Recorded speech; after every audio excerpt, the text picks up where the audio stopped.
पुढची बातमी पाहूया। ठाकरे बंधूंच्या मुलाखतीला मुख्यमंत्री देवेंद्र फडणवीस शह देणार आहेत, कारण मुख्यमंत्री देवेंद्र फडणवीसांची देखील मुलाखत 8 जानेवारीलाच प्रसिद्ध होणार आहे। राज ठाकरे आणि उद्धव ठाकरे यांची संयुक्त मुलाखत 8 जानेवारीला प्रदर्शित होणार आहे। मात्र त्याच दिवशी नागपूरमध्ये मुख्यमंत्र्यांची प्रकट मुलाखत घेण्यात येणार आहे। महापालिका निवडणुका, शहरांसाठी विकास, विजन मुख्यमंत्री या मुलाखतीमधून मांडतील। देवेंद्र फडणवीसांची ठाण्यामध्ये देखील प्रकट मुलाखत होणार आहे।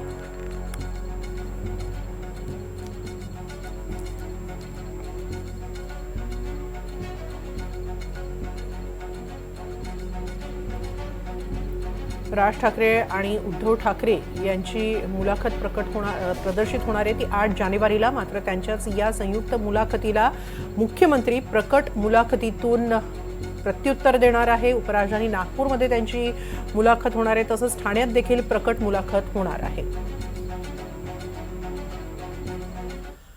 दरम्यान ठाकरे बंधूंच्या मुलाखतीची पहिली झलक तुम्ही एनडीटीव्ही मराठीवर पाहू शकता। अवघ्या महाराष्ट्राला प्रतीक्षा असलेली उद्धव ठाकरे आणि राज ठाकरे यांची पहिलीच संयुक्त मुलाखत पार पडणार आहे, प्रदर्शित होणार आहे। मुंबईवर कुणाची सत्ता येणार, महापौर मराठी माणूस असणार की फक्त हिंदू, अशा प्रश्नांची उत्तरं या मुलाखतीत मुंबईकरांना मिळतील। ठाकरे गटाचे खासदार संजय राऊत आणि प्रसिद्ध अभिनेते दिग्दर्शक महेश मांजरेकर हे ठाकरे बंधूंची मुलाखत घेणार आहेत। ही मुलाखत 8 जानेवारी आणि 9 जानेवारी रोजी प्रसिद्ध करण्यात येईल।